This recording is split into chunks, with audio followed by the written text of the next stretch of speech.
there will be no real non-controlled currency in the world. We're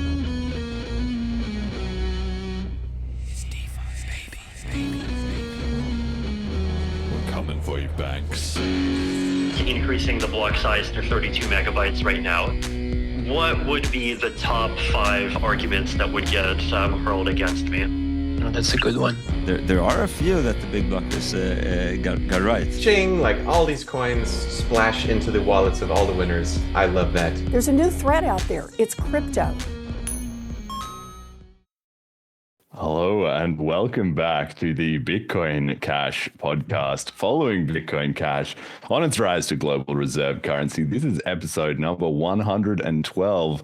Bitcoin.com and BCH Resurgence featuring Corbin. Today is Saturday, the 30th of March, 2024. I forgot to update the slides. That always happens. I'm Jeremy, your host. Jet is doing the producing, same as always. And our guest is an OG Bitcoiner, a very, very long time and passionate Bitcoin catcher, and recently promoted interim CEO at Bitcoin.com. Corbin, welcome to the show. How did you get into Bitcoin? Yeah, thanks for having me, guys. Man, I think the first... So it's like 2013, 2014. Everything's a little hazy, you know. You can go back that far, I don't know. But my first Bitcoin that I received was through Reddit. Well, you guys probably I think Change, right? They had changed it. Yeah, so Change Tip was like predated Change Tip, Chain Tip. There was like, I think Chain Tip is the new BCH one, and then Change Tip was the OG one. Yeah. And I said something clever or stupid or something on some Reddit, and someone gave me like $5, and it was one of those like, what the hell is this? And started digging into what just occurred, and started putting 2 and 2 together. That like I just received money over the internet. It wasn't through PayPal, wasn't tied to like a bank account, wasn't associated with an email. It was like an anonymous, just a stupid throwaway Reddit or something like that. And I made a little bit of money, and I was thinking that's pretty cool. And at the time I was running a web development business, and, just like taking payments from different people across borders and stuff like that. So dealing with PayPal, dealing with, just cross-border payments. And it was always a pain in the ass. So then started digging in more into this thing, and, just started buying and started playing around. And, so kind of been involved, I guess, since then. I was one of the, I want to say brilliant people, but at the time it wasn't the most brilliant thing, that I've done. But I swapped all of my BTC and BCH like during August of 2017. So I was all in on big blocks, man. I was like ready to go. So yeah. Well, it's funny you say about Change Tip and it wasn't the best trade. Let's put it that way. No. Well, it depends what time scale you're looking at. If we wait long enough, it'll turn out to have been genius, That's it. I'm in it for the long haul, guys. But that was the thing about the whole Change Tip. It's funny you bring that up because it's hard to explain to people how huge that was at the time, right? Because Reddit, as we've mentioned many times before on the show, Bitcoin, that was the center of the Bitcoin universe. Yeah. And the Change Tip bot, once that was created, it was obviously very popular in the Bitcoin subreddit, but then people started putting it into every other subreddit, and it became like a site-wide crisis because every other sub suddenly had people getting Bitcoin tips, and they all had to have a policy where they were like, look, what is this? What's going on? This is in every single comment thread. We've got to like ban this and shut it down, or maybe it's cool and we like it. And the mods of every different subreddit reacted to it differently. And then loads of people were like sort of insulted because they got given like 10 cents of Bitcoin and they hated it. And then some people were like, I remember that $5, and we're like, this is the best thing ever. Yeah. But it is one of those, it's like, looking back now with hindsight, that was like the golden era of Bitcoin, where people were just using it for fun. And I'm happy that I got involved in Bitcoin when it was still fun. And then it, over a few years, like I was just dabbling. I wasn't like a hardcore Bitcoin guy, I thought it was cool. but it was like one of those, like, I was collecting it, just not like involved in the community. And I would still follow like some of the drama, checking in on the subreddit here and there after getting some. But I think at some point I started seeing some of that censorship and some of the different vibe change. And then, at some point I ended up on RBTC, where it was like, that's where all the cool people are, all the fun's still happening over there, where you can't really have fun anymore with your Bitcoin over here. They're not really using it anymore. It's kind of started to change, and the vibes were totally different. And it started being a little bit more like, it was like more greed hype than it was utility and like fun. And then, but RBTC still had some of the utility, and I mean, there was still some greed and hype and stuff like that with just, number go up, we're all human, but there was still this idea of adoption occurring and free speech and just, I'd say like a better community. I think I just vibe better with some of those people, where I felt like our Bitcoin, there was like, you got a lot of noobs in there, which were fine, but there was also like post after post where you're just like scrolling through the same shit. And it's just like this, this question again. Okay. It's still like that, if you go on there today, it's literally still like, I just bought my first 0.001 Bitcoin and I'm going to try and stack up to however much money. It's all in the Citadel or something. You're like, oh God. Oh, the Citadel, man, those were fun dreams.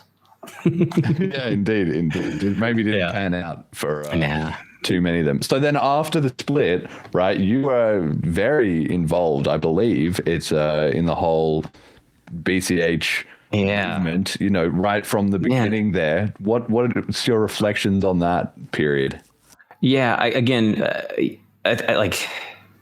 was involved in a few Slacks at the time, like a lot of the Bitcoin discussion related to the SegWit 2x, and just kind of like if you wanted to be in on the loop on the latest stuff, there was like, our Bitcoin, you could kind of snoop on what's happening on like the new, what's new, the new posts and stuff like that. So I'd do that, but then you kind of realize you're still getting it late. RBTC kind of sometimes would pick it up a little earlier from like these other chats, and then I don't know, just like talking to some different people and different mods and stuff like that, heard that there was this Slack where everyone was kind of like, that's where all the devs were talking, and you could kind of like be in on the inside. And so I just started lurking, and I think I can't remember the name of it. I think it was BTC Forks was kind of the main one. And, inside there was like John Old, there was like Amory, there was and a lot of the people that are still around today were in there. And it was just kind of like a cool place to hang. I was kind of watching mainly just is this SegWit 2x thing going to activate? And there was just a lot of like, it's probably not. Everyone I think everyone in the Slack had kind of like come to the conclusion that this was all a big like smoke and mirrors act. Yeah. And then, so I think just kind of hearing from the devs, and they were kind of saying, you know what, we're just going to do it, and like watching Amory kind of just be like, someone's got to do it. And there was like, I think the BU guys were in there still, and they were like, I think it was actually mainly their Slack. I think it was like the BU Slack mainly, but there was like some of the ABC guys were in there. And I think it was Amory that was kind of like, I'm just going to do it anyways. Like, I'm kind of done with those people. And I think like, there's got to be a competitive piece to seeing this big block through, and we're going to force the miners' hands, and we're going to force everyone to kind of make a decision and put a gun to the head of, everyone. And I was like, man, that's hype. I love it. I love the kind of like, it's like a cowboy showdown of Bitcoin, of like, you're either with us or you're not. And then I was like, man, these guys are dope, So I was just kind of following all of that and thinking it was pretty cool. And I think during that period too, they were needing some help building out like the bitcoincash.org website. And there was kind of like an old clunky Wix, and then there was like a WordPress, and then Josh had kind of taken the first, Josh Ellithorpe, he was at Coinbase at the time. He'd kind of taken the first leap building out like a more modern stack website, and I just kind of started contributing it to it through GitHub. It was just like outside of my running my web development business, and just kind of yeah, just watching YouTube documentaries on Bitcoin and, seeing Roger, on these different documentaries being like, man, that guy really gives a fuck, and watching all these I was like all in on Antonopoulos, even though I knew he wasn't like siding with the big blockers, man, he was like such a great speaker that eloquently put what Bitcoin had the potential of doing. And I think watching just kind of being surrounded around by all these different people that were all kind of like living it, was just kind of cool. And ended up just being kind of a regular contributor. And then I think it was I ended up moving to Tokyo. And when I was in Tokyo, still just like working remotely, I had a bunch of clients in Canada and US and a few other places, but you go to a new city, you go to a new country, you don't know anyone, right? I didn't speak Japanese. I wasn't like a weeb. I was just like, Japan seems cool. It's like something different than Saskatchewan, Canada. So I was like, let's go there. Sure.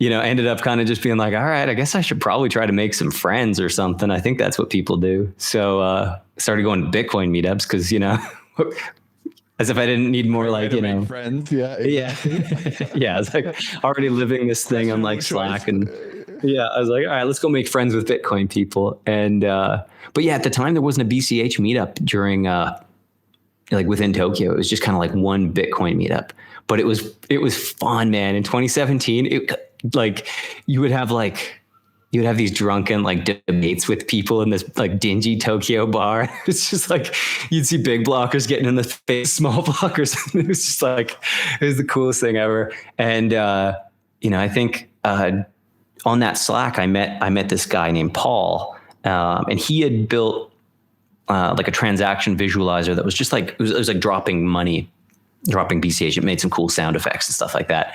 And at the time, I think I hacked together a really shitty proof of concept, and it was an ugly design. I was like, hey man, we should work together and try to make this thing not suck and actually make it a cool visualizer to show BTC throughput versus BCH throughput, and kind of just try to educate people visually what a bigger block means and how it's a totally sane thing. So we created TX Highway. Unfortunately, it's now defunct. It's not online anywhere, but there's probably some YouTube videos of it floating around still somewhere. And and then we had a working version of this, and I think it was during this Bitcoin meetup I demoed it at the Bitcoin meetup, and one of the guys there was buddies with Roger, and I didn't know that, and didn't even I knew I think I had heard Roger lived in Tokyo. But I was one of those I don't know. I'd never seen him at any of the meetups and stuff like that. And then demoed this thing, and then the next night I was having dinner, and I just got an email on my phone. It was from Roger Ver, and I was like, this looks like a scam. It was a very Steve Jobs email. It was one line. I saw this website you created, and I heard you're in Tokyo. Come to my office. It's what? No negotiation, just an order. Yeah. So at first I'm like, man, I don't know. Do I want to go work or take a job or I wasn't sure what to expect. So ended up replying saying sure, I'll come meet you guys and see if there's something we can work on together. And then, through there, I met Emil and met a few of the other OG Bitcoin.com people, and walked into the office in Tokyo, which is I don't know, for some reason in my head, because Bitcoin was already so big and BCH was so big in my head, I had this vision of I don't know, it's something like a Bitcoin version of Google. Yeah. It was the opposite of that. It was just a total shithole office with boxes in the corner and t-shirts and stickers and hacker den. And I was like, this is the coolest place in the world. I was like, I love it.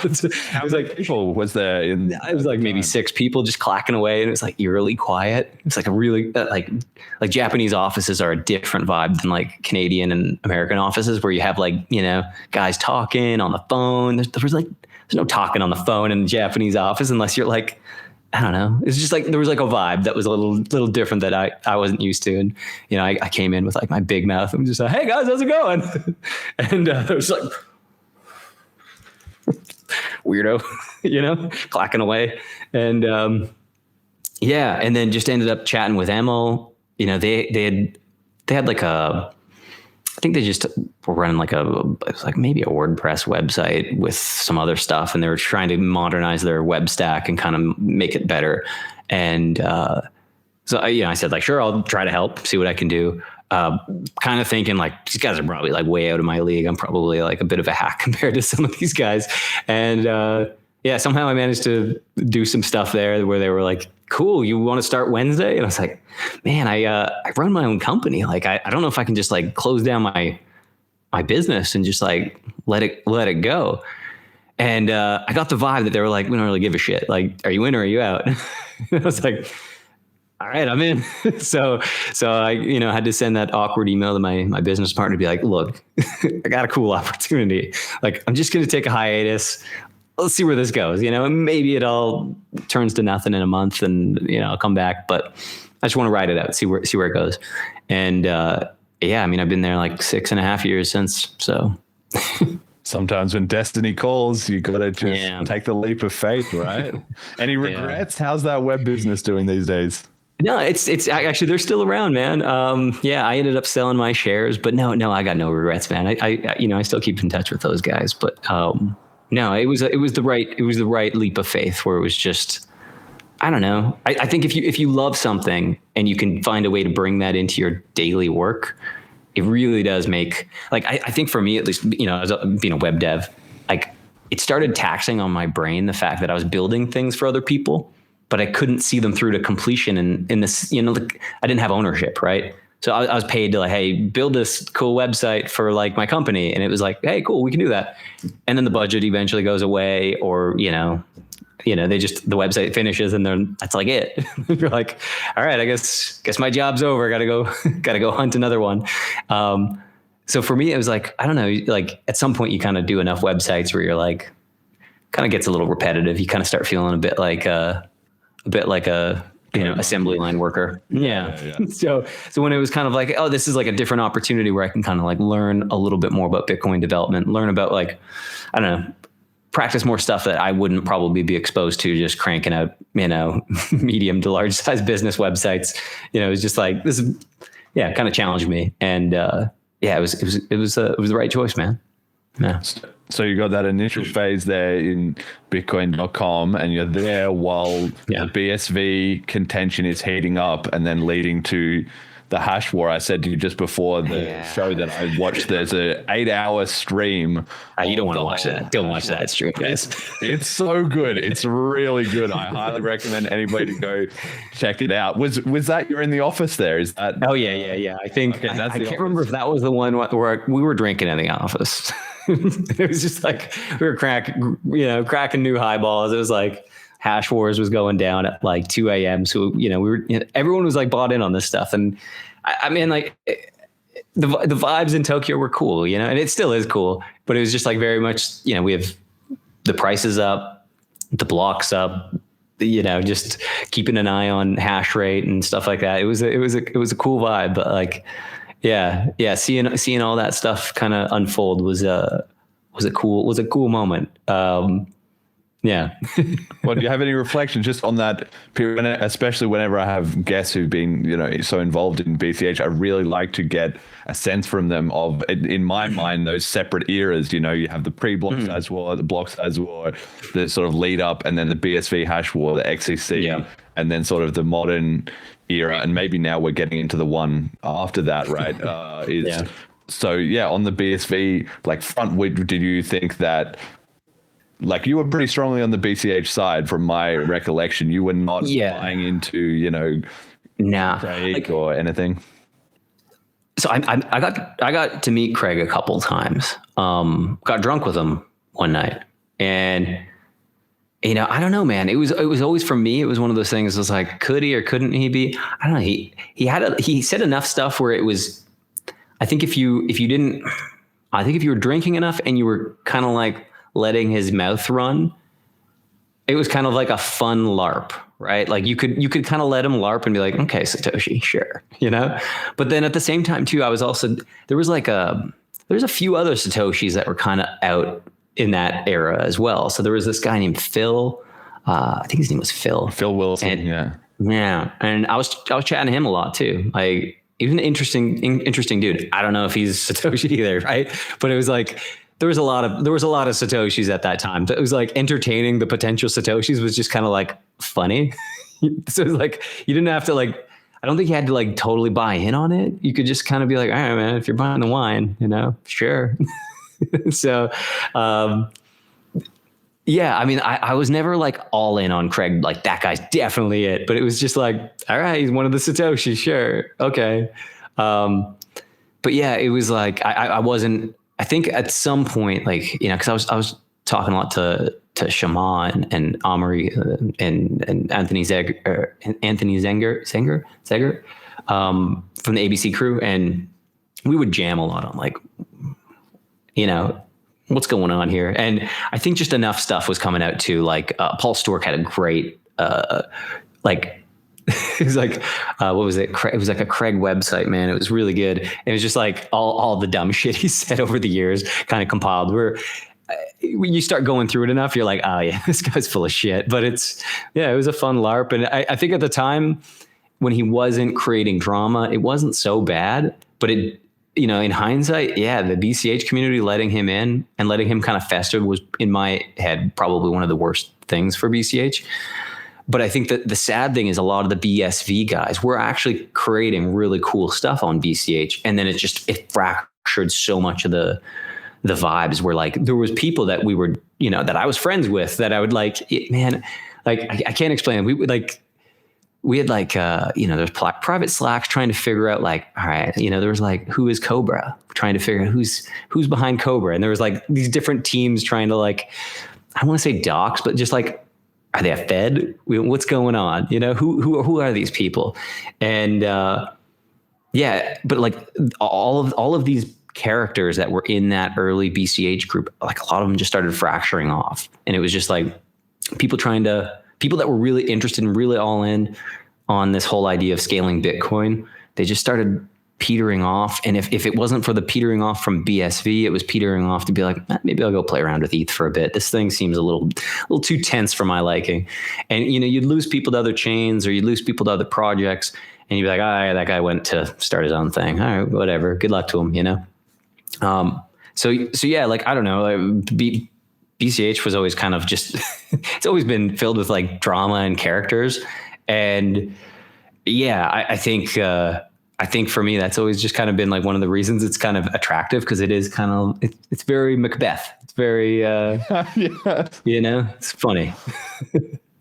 And so now in hindsight on that BSV stuff, especially with the very recent, Craig losing Cobra and stuff, do you have any reflections on that? Ryan X Charles has been capitulated pretty hard. A few of the other guys a bit more wishy-washy. Any thoughts on that? Yeah, I don't know, man. I on the one hand, I think if they're able to say, hey, let's come back and build on a big blockchain that doesn't have that tie. I mean, I don't see why people shouldn't welcome people back if they're going to build. You just kind of gotta, just understand who you're dealing with. But like, I've got some friends that were BSV people that stopped being BSV people as well, before this COPA stuff too. So like, it does happen, right? Like people just change their mind. They like, at some point you kind of like have a come to Jesus moment of like something isn't adding up. And maybe for sometimes it's Craig or sometimes it's just like, I don't know, this chain doesn't seem to be the thing that is the highest probability of being peer-to-peer cash for the world or something like that. So I think like, I don't know, man, like I think like the BSV fork was just so filled with like bullshit too. Like for sure, like, because there's even people like in the current BCH community that were like getting pissed at like the ABC people who were just kind of like Omri, for better or worse. And right with like the way BCH started was kind of largely due to his, fuck it, I'll do it anyways attitude, which I always loved. Not everyone loved that. And, I think there was stuff that were pushed through by ABC that could have reached better consensus in hindsight. I think like the big one was like op check data sig verify, some of those ones. That was back in, also very yeah.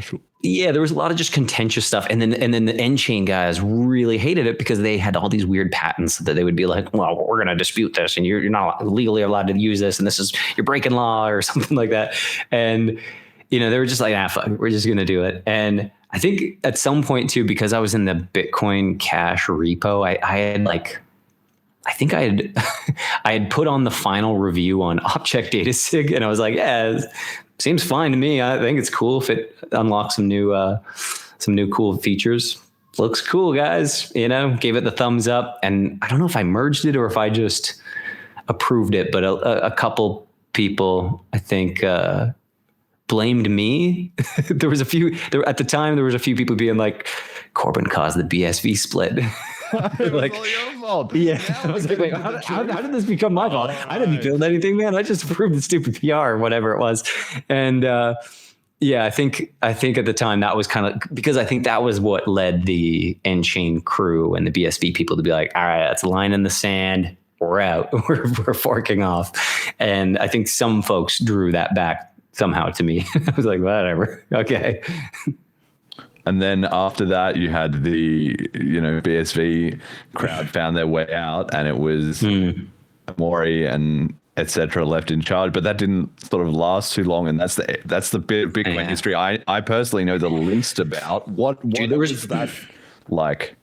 Man, I think actually during that period, it got strange too, because BSV was so well funded. They had like they had a bigger war chest, So projects were getting bought up and funded, but usually they would lose ownership. So like, Ryan X Charles's, some of his, I think he had Pay Button and a few other, projects and stuff like that. And there's a few other various, BCH that became BSV projects that got some funding from Calvin Air and the N-chain crew and some of these other like BSV things that all kind of like tied back to that crew. They were just kind of like able to, I'd say, build faster because they had funding where they could bring on teams and designers and make some stuff a little prettier too. And then I think that started causing some resentment within the BCH community because a lot of other people were building stuff just in BCH, not in BSV, and they weren't getting anything. And then I think that's kind of when Flipstarter started, and then it became a bit of a drama shit show of like grifters showing up versus good people like trying to get stuff, and then good people not getting approved, and then grifters getting a full bag, and then it created this like weird contentious period where ABC was like, looking at what Bitcoin Core, the core development team for BTC, was being funded with. They had backing from the Blockstream, countless other like, bigger BTC groups and stuff like that. And ABC was like, where's my bag? We're operating off basically next to nothing. Maybe don't quote me on this, but most of their funding was coming from like Bitmain or Jihan or a few other like big blocker mining groups or things like that. And some of the pools might contribute some. But I think they always kind of felt like they were getting shafted. And then, I think there was some fundraising as well going on that created some additional drama. Bitcoin.com had a fundraiser to support like all of the node infrastructure, which created further drama because we weren't just funding ABC, even though they were the main like node for validating blocks. Like there was like, I think 80% of maybe more of miners were running ABC, and like some were running BU. And then, maybe a couple others running like Knuth or whatever it is, and a couple other like random ones. But, so then I think that started creating some of the drama related to where's my bag? And then it became, where's my bag, Roger? And then it became, where's my bag, Bitcoin.com? And then it became like, maybe we need a tax, And then that kind of led to IFP and some other, you guys probably got caught up from there. So just watching that all unfold, it was weird too, because I was kind of caught in a hard place where, I worked alongside the ABC guys for a long time. And I still to this day have utmost respect for what they do. They are extremely hard, talented workers. They just, like Omri, You either love him or hate him, man. But you know who else is like that? Roger, man. So it's kind of the same thing. You like, but Bitcoin Cash has characters, which I love characters, man. Like, you know, maybe it's just growing up in like a small town, but like, you know, when you meet like that weird zany uncle of like your buddy and you're like, that guy's mental, and you kind of just like want to be around him. It's like, you kind of like love it, you know, because it's entertainment, and you usually like learn some weird shit because they got a weird, different perspective on the world that maybe, you know, you don't typically get unless you're kind of like a character. I think just living a different type of life, having a different type of personality lets you see the world in a really unique way. And for me, being able to see that with, you know, Omri, and being able to see that with Roger, and being able to see that with even Craig, dude's a weird dude, but like, you know, characters make for interesting conversation and interesting chats. And they force you to reevaluate how you're perceiving reality, and it's cool. Yeah. So I mean, for me, but I did get kind of stuck in between where I was like, I work for bitcoin.com, you know, I support the ABC guys a little bit, but you know, I gotta go, I gotta stick with the BCom guys, you know, they butter my bread. So yeah. Yeah. I love this point about personalities, because that's also something I've also always loved about Bitcoin, you know, being its own thing. Like when people think of banking or finance, you know, okay, maybe it has had some drama like The Big Short or whatever, but even that was post Bitcoin. Bitcoin really brought personality to finance, right? Because before that, it was like nobody's ever heard of the names of these big. Even now, there's like Jamie Dimon, he's the evil one, but the rest of them, there's not banker influencers or characters or like anything like that. But Bitcoin just had it right from the start. It was just like teeming with the zaniest, weirdest individuals and free thinkers and so forth. And it's still like that today. I love that the competition to the traditional system is like the most wackiest circus, like essentially. But it still works somehow. Like that's actually its strength, not its weakness, you know? Yeah. Yeah. Like I kind of feel like this idea of characters, it draws people in to learn about money, because I don't know, you talk about Bitcoin as a concept, it's probably too abstract for the majority of people, you know, technically, like philosophically, it's just a weird concept to kind of start wrapping your head around. But I think what typically draws people in is the people that are obsessed with it. You know, it's kind of like when, you know, people are attracted to, you're not attracted to a logo. You're attracted to the person behind that thing. So if it's like, I don't know, Virgin, maybe you're like a Virgin guy. You're like, I like that Richard Branson guy. He's you know, people know him. There's always like characters behind these like really interesting, I don't know if it's corporations or projects or whatever. And to me, yeah, like Bitcoin had, you know, it had Roger, it had Antonopoulos, it had a bunch of these, you know, OGs that were just kind of banging that drum. And, you know, Bitcoin Cash had a lot of those as well. And there are other projects, you know, Ethereum's got Vitalik, you know, they had other founders too, but most people can't even name. Maybe Gavin, you know, like there's a couple other like random people that you might be able to pick out, but like it's the characters that people remember. And I think that's kind of what draws most people into learning more about a project or a company or a idea. Less so just like, you know, a white paper. Yeah, and now we've seen, so then eCash split away, BCHN got the W there, and then there was sort of, so the podcast started shortly after that, but there's a period in there where BCH was quite rough, really at one points, and that's now started to turn around. But from, you know, 2020 to 2022 ish, there was the CoinFlex disaster and everything. What do you think of that period? Even prior to the CoinFlex bullshit, there was like vibes around BCH were low, you know, like, and you could pick it up in Reddit, on Twitter, talking to people that were in early that were just like, I'm out, man, can't do another fork, you know? And either a lot of people got out before the eCash fork that I knew very closely that were like banging the drum hardest on BCH. But then there was like there was the initial of like a fork is happening again. I can't do another one, guys. This is bullshit. We're fracturing. We're pulling off. Like, I think there was the vibe of like, we're doing everything that Mike Hearn said we were going to do. You know, and I don't know if you guys remember this blog post he wrote when he left, and it basically like his theory was that that we would fracture. Yes. Yeah, his theory was that at some point we're just going to fracture into 1,000 pieces of forks and bullshit, and it's just not going to make it as a result.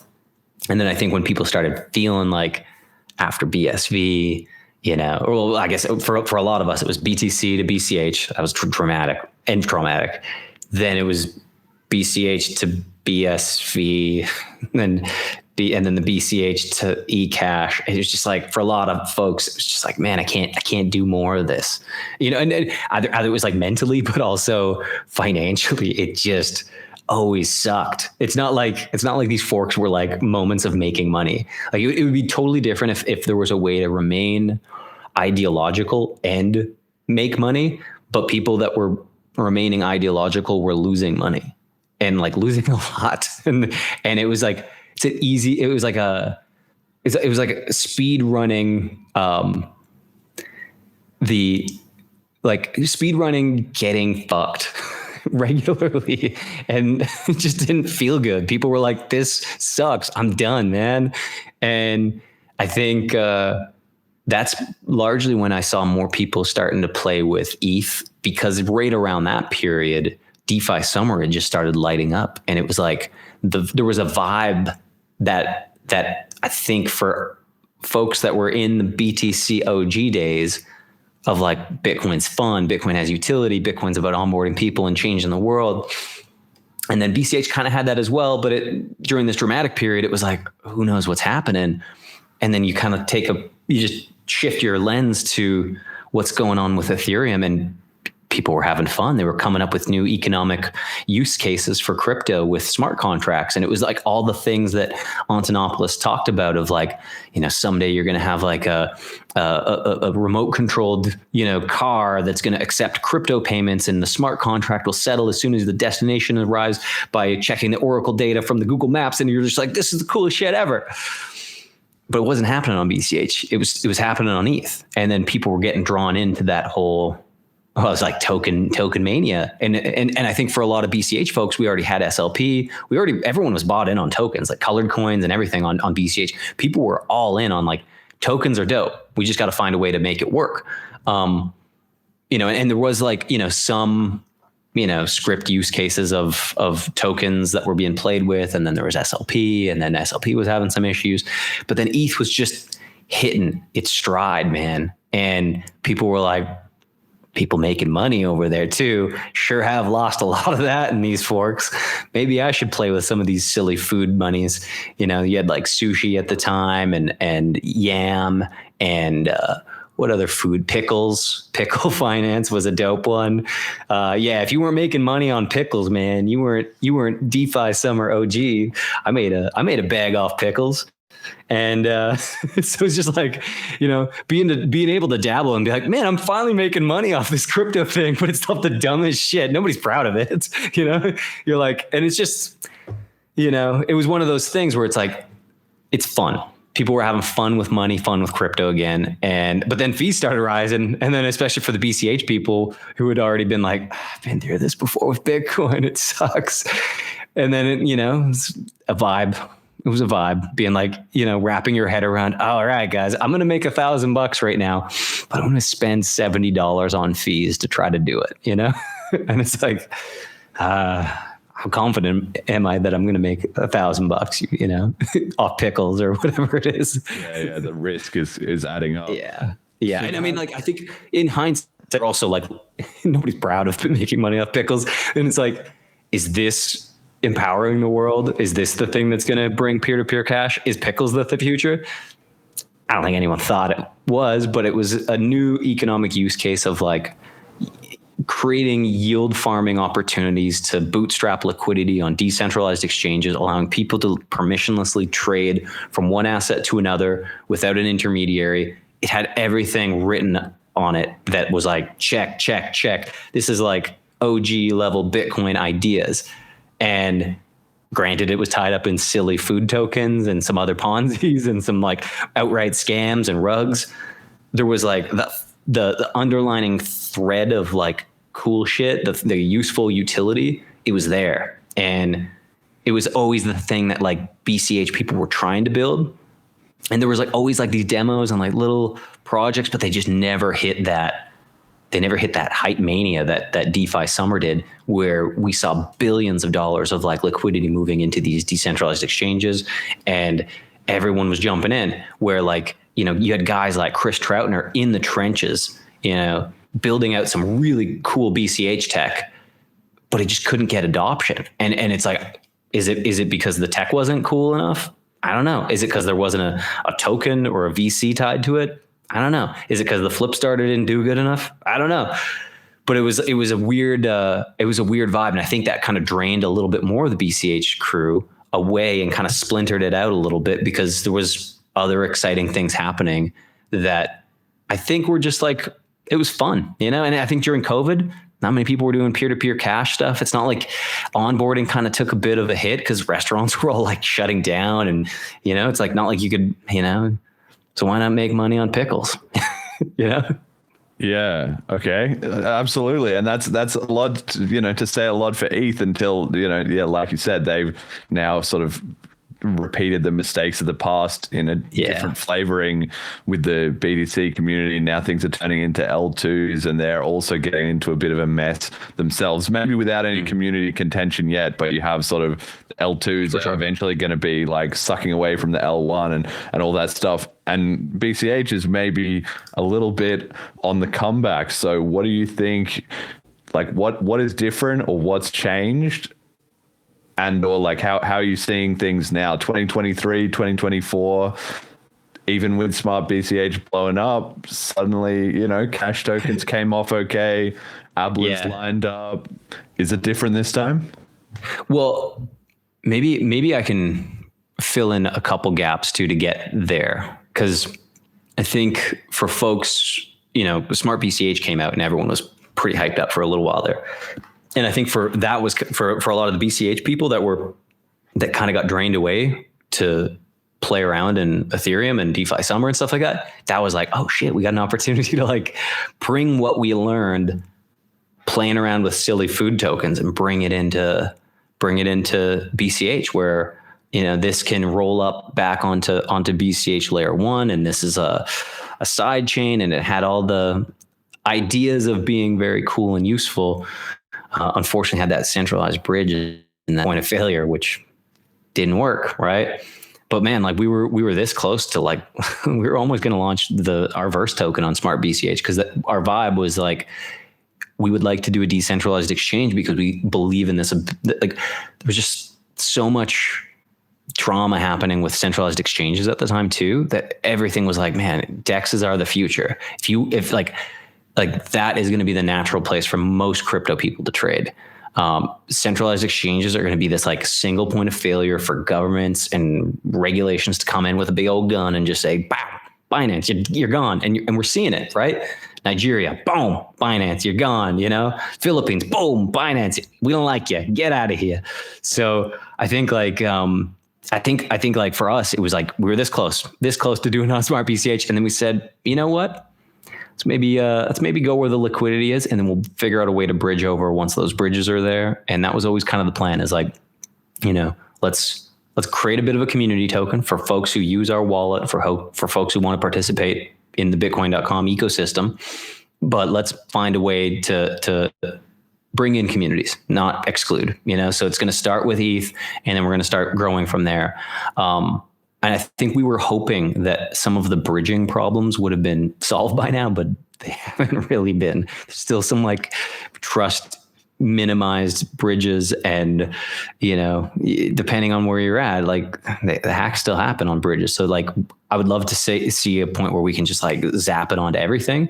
And I think that would include more people, but I think it's like, gotta be careful, right? Like, we don't want another CoinFlex. We don't want another, name any FTX. We don't want a Celsius. We don't want to, So then I guess, going, filling in from there, then yeah, I think, cash tokens, dude, it like, I see why, like after going through Cauldron and talking to Dagger and Holger and some of those guys, man, there's a bit of that spirit. I can feel that ember heat that it reminds me a lot of DeFi summer, where people are having fun again and they're doing it in a permissionless way. And it fulfills all those same things of like decentralized liquidity, bootstrapping liquidity with rewards,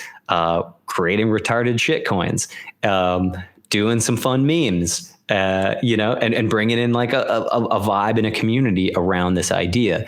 And I think if there is a way to do it with higher throughput, with guaranteed low fees, which cash tokens and BCH is proving with Cauldron, it does make me think there's a chance now where it can light up. And I think now like the market is starting to kind of price in that potential.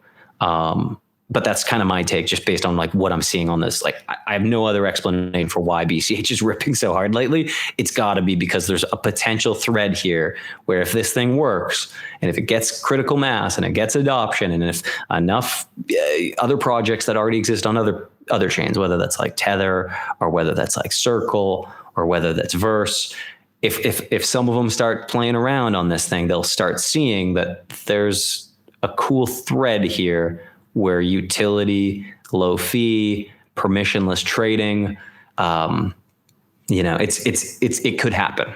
Yeah, that's kind of my take. Yeah, the window is open. So let's just talk quickly about the price there. Like you said, BCH on the comeback today, USD $606.72 to buy 100 BCH megasats. So we're way up there. One BTC sat buys only 115.8 BCH sats. So BTC holders collapsing value there, denominated in BCH. One ETH buys only 586 megasats. So once again, BCH just rising across the board. The halving is in 5 days-ish on April the 4th, and Bliss is in 45 days. So for the price, I've got one other element we're going to mix in here, which we usually don't, which is BCHG. The Bitcoin Cash Grayscale Trust price has been rocketing upwards, potentially signaling huge sort of institutional demand for BCH and some whales coming in.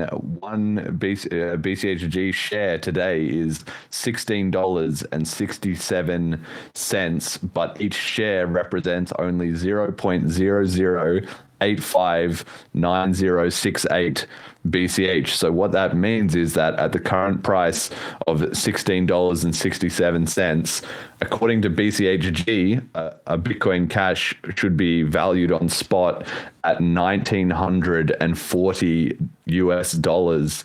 So I agree with you. I think the market is starting to see the momentum, the vibe, the fun, the pushing through all the propaganda on BCH come back, the spirit network effect maybe rising as people come back in from BSV or from other coins, or slowly dribbling in from BTC2 as they unplug.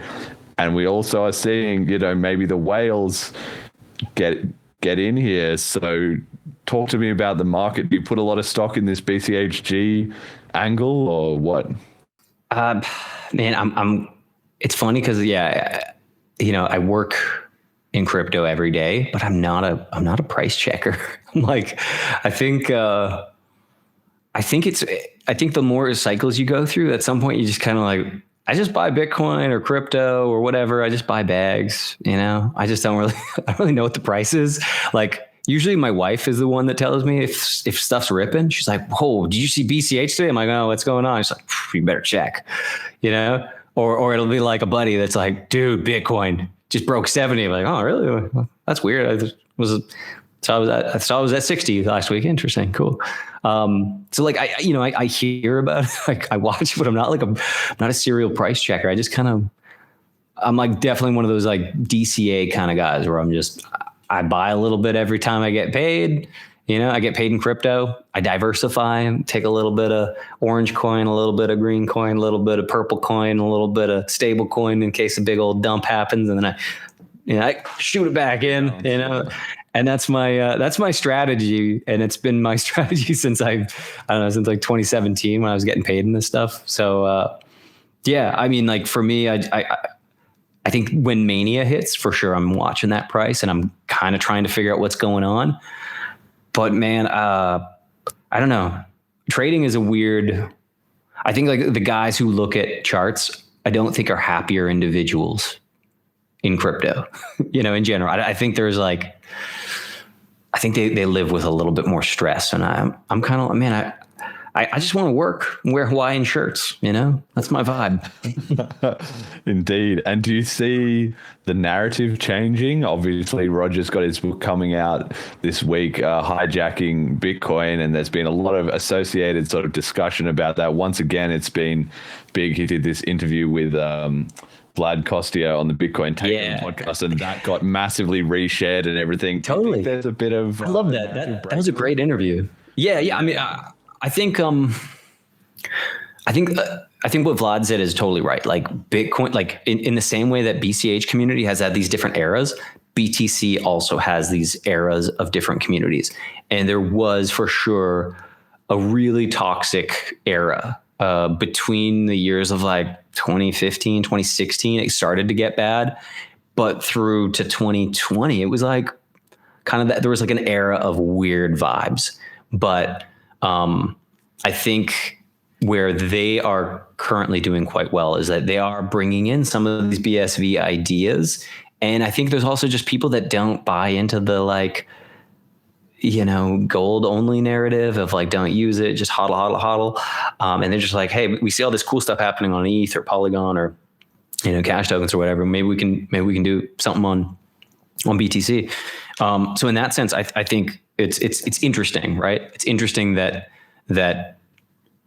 we're in this weird, like, feels like there's kind of like a kumbaya moment happening in crypto, right? I mean, maybe I'm just like, I'm a bit of an optimist, man. I'm like a small town Canadian guy, So, but I'm kind of like, man, there's like BSV people coming back. I've been chatting to some of them again lately. I've been chatting to BTC people again lately. I've been keeping an eye on BTC stuff and different BCH stuff and different. It's just like, I think in some ways, maybe the tribalism has just kind of played its course enough where people don't really care that much. Like, I mean, there's probably always going to be some folks in BCH saying orange coin bad, and then there's going to be some people in BTC saying green coin bad.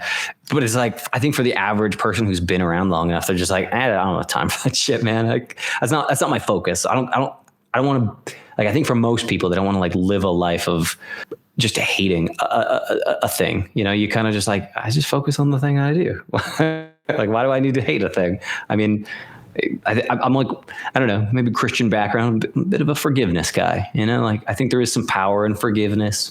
You can kind of you can let it go, and at some point, I think a lot of the people that are like letting individuals, letting communities kind of like control some of their emotions, you just got to let it go. Forgive them. They're just people, I think there's something a little bit nice about just saying, I'm just going to do my thing, live my life the best way I can, whatever, So, when it comes to those toxic guys, though, they're still in there. And while it might have faded a little bit off the mainstream, not only do you still have the political control of Bitcoin Core, but you still have a lot of those people who, I struggle to follow all what they're up to because most of them have blocked me, right? Whereas the other side is a bit more sort of open-minded. But there's a bit brewing there, would I like... 2024, are you putting your money on a chain split happening in BTC? Is somebody going to fire off with an independent client, or are they just going to migrate to alternatives, or is it going to get more contentious, less contentious? In the same thread of thinking of CashTokens has a thread right now. There's this vibe right now that I think Cauldron and CashTokens has kind of like created of bringing DeFi to BCH L1. That's a thread, right? There's like a vibe in there, little ember. And then I think in the BTC crew, There's an Ember happening too with ordinals and runes, BRC20, BitVM, Babylon, interesting EVM roll up onto Bitcoin, Stacks. There's a few other Bitcoin things, but there's people building again on Bitcoin, not just focusing on Lightning, which through 2015 to 2020, that was all they had going because it was the only thing you could do. You couldn't touch Bitcoin. It was just it was totally ossified. And now you can, people through their fuck up with Taproot, you can actually start doing stuff again. And dude, it's so funny though, because it so much of it is eerily similar to SLP and stuff like that. Like you look at what they're doing with runes, man, runes is the most interesting thing in my head happening on Bitcoin. But it's also this is SLP with a few little recipes kind of tweaked, but it's cool, man. We've done that. We could help them, and I kind of if someone wanted to take some of our SLP indexers, you're going to need indexers to run runes. Figure it out, guys. Yeah, all the merrier. But that's the thing. I agree with you. There's a bit of a push there to bring more innovation into BTC, but unlike on BCH, we've got CashTokens, we've got and everybody's loving it. Everybody's like, it's working. Let's do more of that. There's no contention around it. There's contention on the BTC side, and they didn't have those further splits. They got rid of the evil big blockers, and then it was smooth sailing until now. So.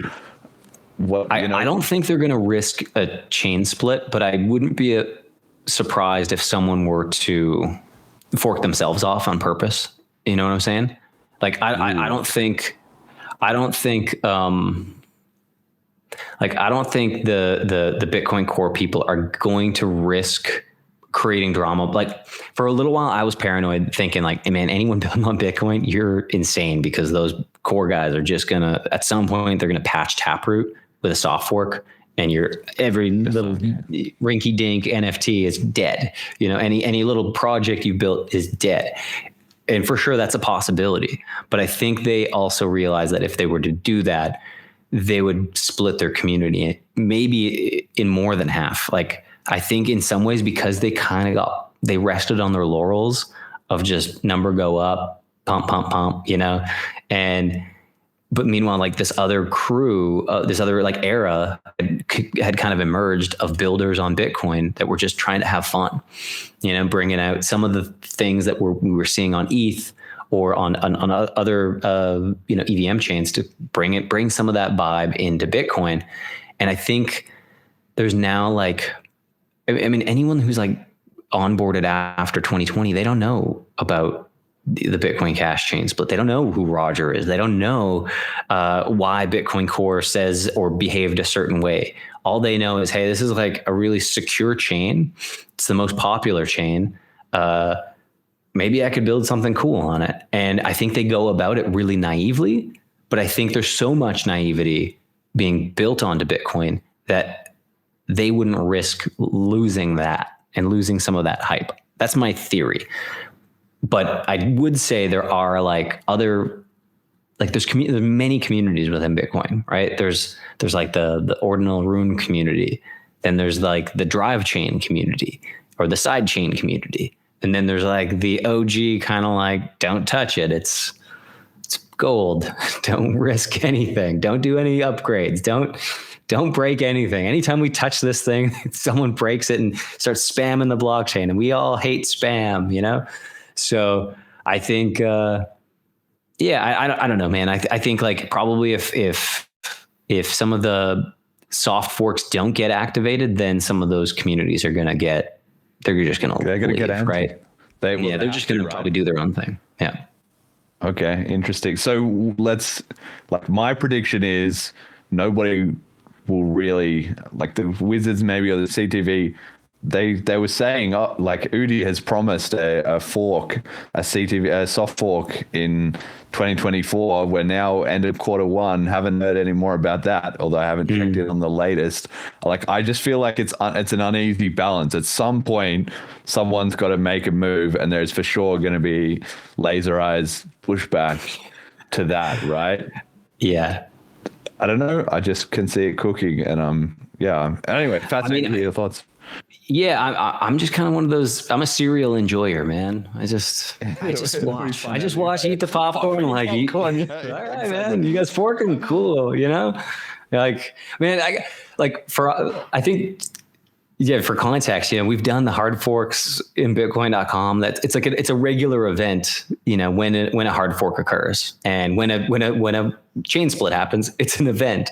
But I think because we've all been through them enough, it's kind of like you just become jaded, and you're like, oh, we're doing this again, all right, But I think it's easy to get wrapped up in it, right? Like you can marry your bags. If you're holding a lot of BCH, it feels like the world is ending. And I've done that, man. I've been all in on BCH before, where I was like, I'm a green coin only dude. I was like, I went from being a Bitcoin guy to being like a BCH only guy. And when BCH starts having drama or doing things, it hurts. You're like, God damn it. This is my bag. And this is the thing I believe in the most. And, it's incredibly painful. And I think for guys in the Bitcoin space, that's why a lot of them maybe haven't quite gotten over the tension, right? Because there was just there's so much drama involved, and there's a little bit of like this lack of ability to move on from, many people. It's drama, man. People, and I think humans also, we just have a habit of like remembering the worst shit. I think it's like that survivalism just baked right into our like lizard brain. You remember the bad stuff, and that kind of like makes you stronger in the future or something. I don't know. Yeah. Got to protect the downside. Yeah. Okay, so let's talk a little bit about bitcoin.com then. So you sort of gave us a little bit of the history then, but I genuinely don't know what bitcoin.com is like today. So how many people actually work at bitcoin.com? And I don't know if you can say also what's sort of like the revenue like. And I mean, I know you have the wallet, you have the news site, the information website. What else is kind of in there?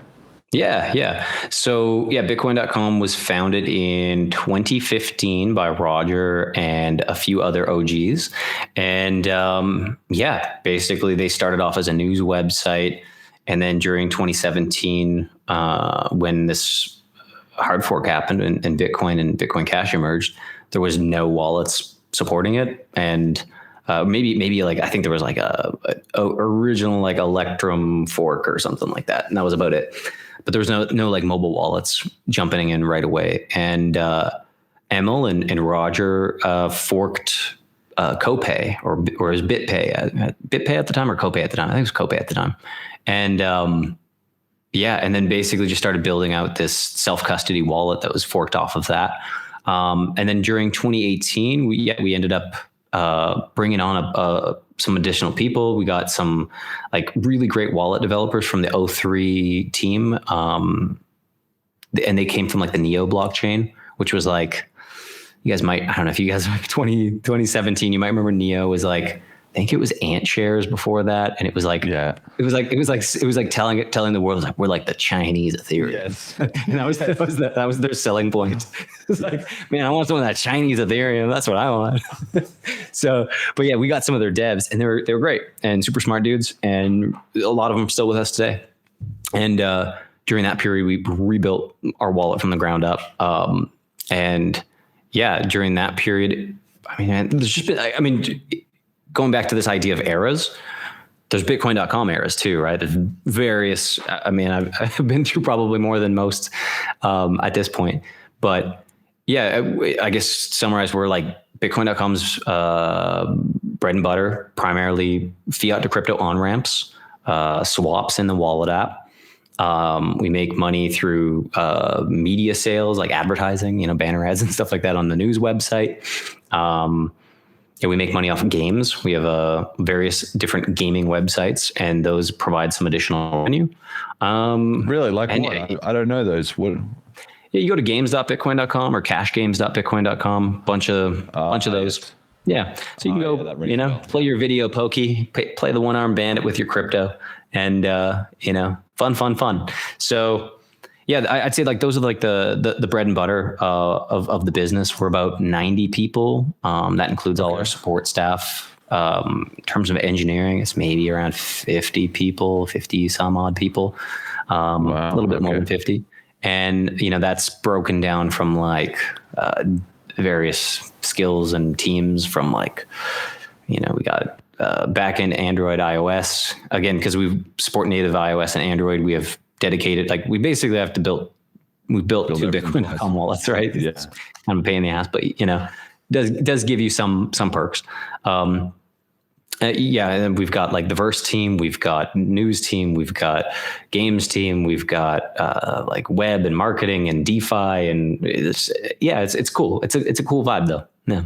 Now, obviously, I think Bitcoin.com's just in a bit of a strange position. I'm interested to hear your thoughts, because over the run of BCH, and like you said, going back to Roger and the chain split and everything like that, it's frequently received a lot of flack, I feel at times undeservingly, from the BCH community, because at least in the past, maybe a little less now, the BCH community has felt like that was such a good representation of the kind of company that we want, the kind of vision that should be pushing BCH, and maybe even felt a little bit entitled. So if Bitcoin.com was like, we're doing, Verse, or we're launching on another chain, we're adding other coins into the wallet, things that might have been the right decision for Bitcoin.com, but people would be uncharitable to it because they want to believe that it would do things in the sort of interests of BCH, even if that wasn't exactly the best move from the point of view of Bitcoin.com, right? So just wanted to get your thoughts on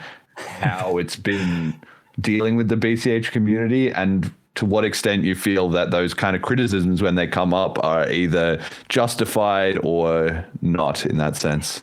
Yeah, I mean, without a doubt, there was a period where Bitcoin.com was like the tip of the spear for Bitcoin Cash, right? We were Bitcoin Cash first, and then we had some other crypto like Bitcoin.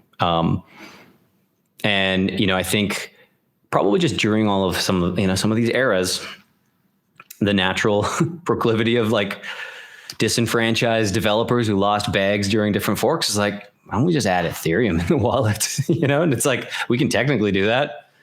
It's probably time. It's had a great run with DeFi summer. Yeah, let's see what happens. And I think too, at the time, there was also like SLP issues. SLP was basically just like falling apart at the seams, and we needed a way for users to swap into stablecoins. And we only had Bitcoin and Bitcoin Cash and SLP tokens. So it's like, we're making money off this. And if SLP goes away, the ability for people to swap into a stable coin goes away as well. And that's pretty stupid. So we better have Ethereum and some ERC20 tokens, so at least people can get, if the market starts ripping or the market starts dumping, there's an escape hatch, right? Which I think if you're, even the most hardcore crypto person, you got to have a plan, right? Either it's going to go up or it's going to go down, but you got to know where the exit is. You're on the friggin' airplane, and it's like, where is it? Figure it out, man. You got to know, you got to have it ready ahead of time. Because if you wait until it's like mooning and you're the last person out, you're dead. You're getting wrecked, right? So yeah, I mean, like, I think that's kind of where I would say things started growing there. And then I think just, I'd say throughout these eras too, there's just been different priorities from different CEOs, right? Some of them were a little bit more focused on BD partnerships. Some of them were more focused on building. Some of them were more focused on revenue. And I would say, I mean, it's probably no secret to you guys, but you broke ass green coiners don't make money. You guys like, it's hard to build a business on Bitcoin Cash only. So when people are saying like, why aren't you just doing BCH only anymore? It's like, have you looked around, guys? Like, how many other companies are there that are building BCH only? And especially at our size, it's untenable. So, you do need, in my head, like, man, it's probably no secret, I'm like very much a multi-chain maxi. I hold everything now. I used to be a Bitcoin guy, and then I used to be a BCH only guy. But I think just throughout the time, I got sliced and diced enough times where I was like, diversification sounds pretty cool, So now I just, I support everything pretty equally. But I think I would say rightfully, some of the criticism from the BCH community is that throughout these different like changes and change of guards and things like that, certain things get deprioritized. And unfortunately, I think, BCH did in many ways not have as much attention, and undeservedly so, in my opinion. Like I got into bitcoin.com due to my love of big blocks and Roger, and I still plan on supporting BCH and doing everything we possibly can to make BCH great. But yeah, at the same time, I'm now this interim CEO, so I got to make sure all the lights stay on too. So yeah, it's kind of just finding that balance, and I don't think we had hit that balance, truthfully. And so in my head, yeah, that some of that criticism, well deserved, well received. I've been chatting to a bunch of different people from the BCH community, I'd say since taking on this interim role, and I'm, do my best to make sure you guys are feeling heard and feeling seen, and that we're doing some stuff. Like I was saying to you guys, like before the call, like there are some things we have in the pipeline to support the peer-to-peer side. It's not just ETH, it's not just EVM, it's not just Verse. It's finding utility for whoever is trying to have a job being done. So if your job to be done is I want to spend some BCH, our wallet app has to function as great as possible for that use case. And if it's not, people are just going to go somewhere else. And, if your job to be done is I want to swap crypto permissionlessly, that's a job to be done, and we got to do that incredibly well. And if your job to be done is I want to find a restaurant nearby that accepts some crypto, that's a job to be done, and we better do that job extremely well. And if your job to be done is just I want to stay informed on the news and on the latest drama and whatever's going on with hard forks and stuff like that, well, it's a job to be done. Get the news out, make sure people are getting notified.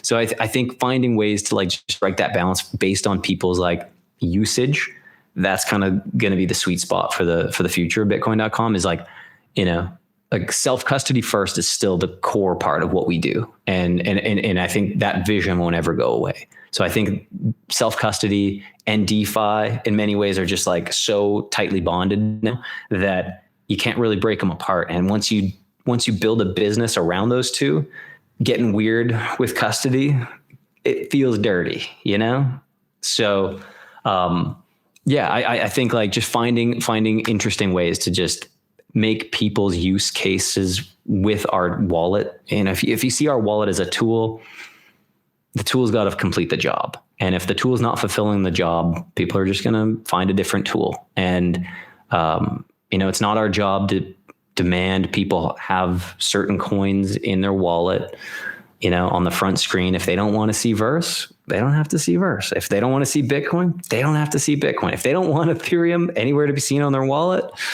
that's fine too. You don't need to see whatever we're pushing out there. So I think just letting people have that customization in the same way that they have their own personal habits, their own personal notification preferences, their own personal price alerts, their own personal coin holdings, it all ties to this idea of like, your wallet is yours. It's not ours. We just, build the software for it. So how you use it, it's got to be yours. It's got to be catered to you.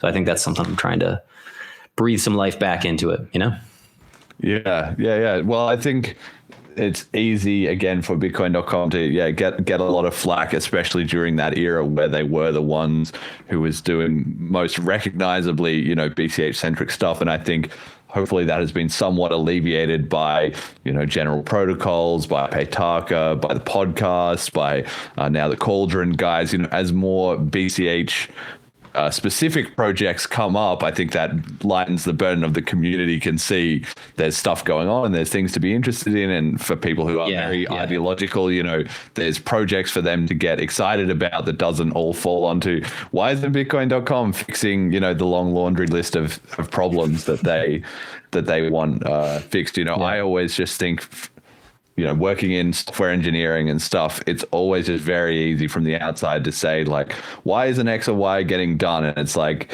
well, that's because you kind of have the things that you want to see fixed, and then there's a huge list of things you don't see that are getting fixed, right? And there's always a balance there.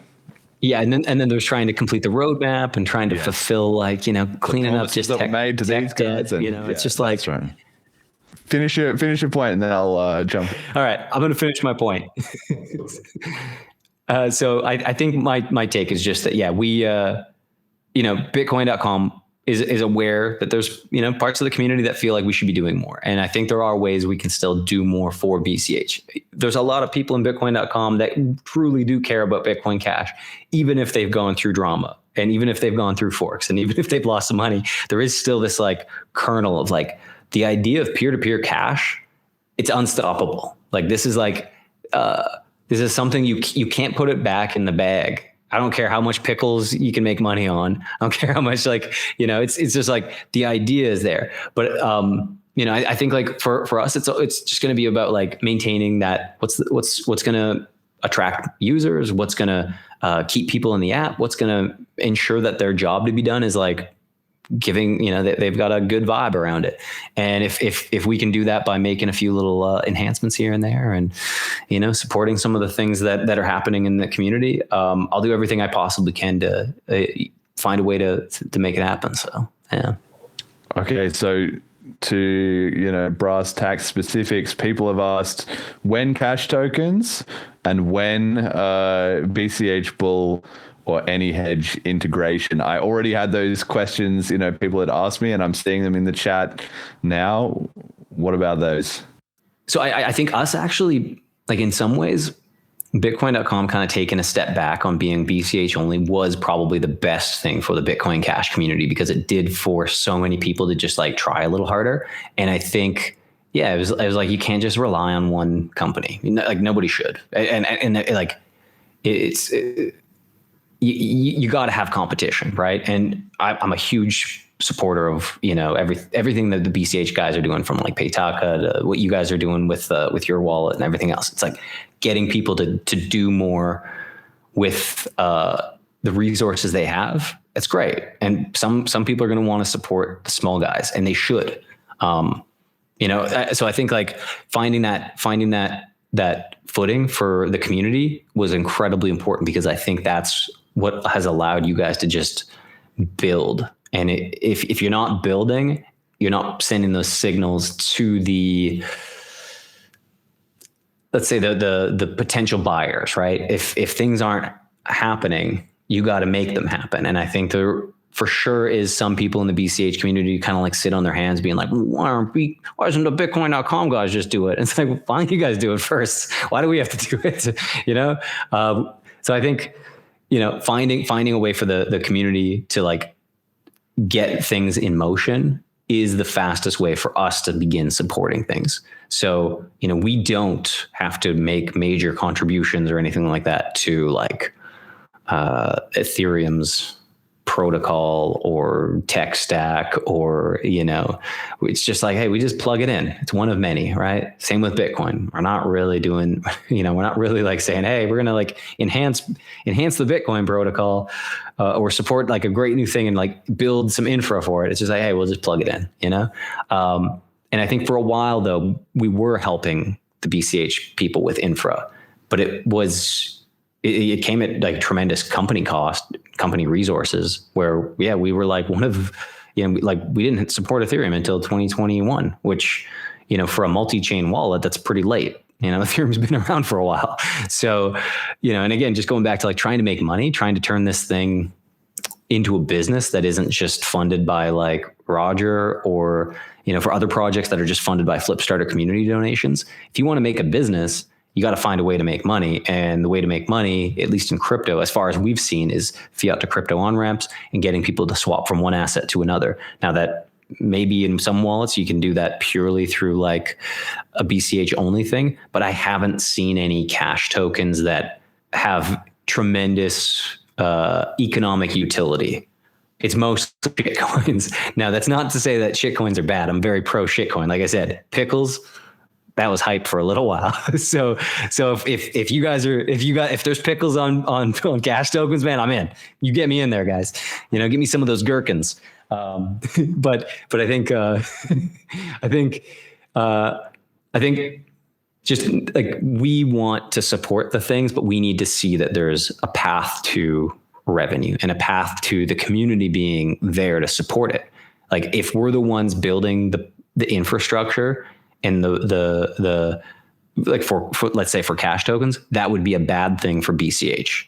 Like you guys don't want us, a corporation who's only focused on revenue to be the sole contributor to a thing that keeps this idea alive. That's got to be funded through the community. And I think the Flipstarter model has worked for that, as long as it, you got to keep the grifters out. But, when you've got people that are builders that have been in the space for a long time, that are regular contributors, that are well-known in the space, safe bet that they're the ones that are going to be able to do it. And they're the ones that are going to be able to scale it to a point where other wallets can support it. So, I'd been talking to Emergent and Mathieu going back before Christmas, kind of talking about what it would take from the BCH community to get CashTokens into Bitcoin.com wallet. And I think it's a few things, right? It's making sure that actually it's quite cool to see, because some of the things I'd mentioned, it's just started naturally happening. And I don't think it was anything I said to anyone. It was just it was the clear path. So we've been seeing Wallet Connect into these different dApps on BCH. Man, that's huge.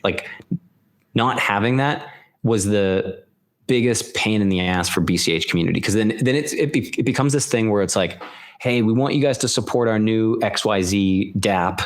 Can you guys just build, rewrite your transaction broadcast microservice to support this new funky thing we just invented that uses covenants or some other things? And it's do we want to risk that? Is that the thing that our users are asking for? It sounds cool, but do we want to? Is that the thing that's going to potentially break the wallet? Or how are we sure that this is not going to be is it going to be supported in a month? Or is it going to have a security flaw that we're now going to have to jump on right away? So being able to kind of use this idea of Wallet Connect for dApps, which is it's the no-brainer thing on EVM, but getting it on Bitcoin Cash was critical for us to be able to tie in additional projects, because it doesn't make sense for a wallet to just go right raw dog into native integration of some new thing. It's a high risk thing, especially for us. We've got a shit ton of users. So everything we do, we're kind of it's always that paranoid, has it been audited? Has it been tested? Do we know these people? Have they been audited? Have they been tested? If we build this, who's going to test it? Are we sure it's going to work? What happens in a month if it stops being supported? So there's always this baby step of, well, we can maybe put a link to it. And if that link supports Wallet Connect, that would be the ideal for us. So we've started to see some of that stuff happen. I think the fact that the tokens are all validated on the mining side makes it a lot easier to support. So there's already some stuff that ticks some boxes. But it is one of those things of seeing potential economic value from this is kind of step one. And I think what Cauldron has done, they've laid out all the technical groundwork for us to start doing stuff on BCH, where it's we certainly could. There's nothing stopping me from being put the gavel down and be all right, listen up, Bitcoin.com nerds. We're bridging over some verse. We could do it. We could do it. We have the power. But it's also are we ready? Are we ready? Is just doing the token enough? Is that enough data for us to gather that there's trade volume happening there, that there's interest in this protocol? Or is it allowed 300 users on our BTC? Because there is always that of yes. The squeaky wheel gets the grease. And it's for sure, sometimes the problems that are seen by the community are not seen by the users who don't follow the community. You've got hardcore believers in BCH that are CashTokens the future. And I think they're dope. The fact that low fee, high throughput DeFi, I'm hyped about it. I'm sold. But it is also how many of our users are asking for it? And are the users of CashTokens in the current form more likely to be the type of people using Electron Cash, Selenium, or any of these other Paytaka or Zapit, or did I miss any other ones that are kind of building some of those things? Cash and I, there we go. Sorry. So a few other, just finding ways to make sure that, I think if they're the ones laying the groundwork and we can start seeing that there's hype we can start seeing that there's on-chain data showing economic value transfers happening. Truthfully, I think that really starts happening when there's a stable coin on Cash Tokens. So I'm really bullish on this idea of like Cauldron and those guys figuring out a way to do like a over collateralized BCH stablecoin or something like that. That would be hype. And I think I said this on or maybe Reddit or Telegram somewhere, but like, I think for Cash Tokens to really prove itself, it kind of needs to get that V1 stablecoin. And once there's sufficient volume happening using stupid shit coins or just BCH to that stablecoin, then there's like enough reason for businesses to start looking at it to say, should we bridge over? Should we mint a token there? Should we do something there? And I think like speaking to SLP, like, you know, I don't want to take full credit for it, but like I was a big part of the conversations related to getting Tether on SLP. There was a few other key people, including Chris and JT and Roger, of course, but like helping their team get caught up to speed on the SLP side of stuff. It took a long fucking time. And, you know, it took a lot of dev time. It took a lot of support. It took a lot of hand holding. And, the only reason I think they did it though, and is because there was already existing stable coins there, and they saw that as like, we could just gobble that up, you know? So if there's sufficient incentive where a business is looking at volume and being like, yeah, we could gobble some of that up, then I think that's kind of like becomes kind of a easier path for us to start saying, all right, it's time to invest and, you know, build this thing out. So, yeah, a few kind of, I would say things related to that would probably go a long ways to us being like, it's time, it's go time. But there is also that, you know, we're just balancing everything. We got like going to what you said. There's tech debt. There's other things we've got to build. There's other, you know, bugs we've got to fix.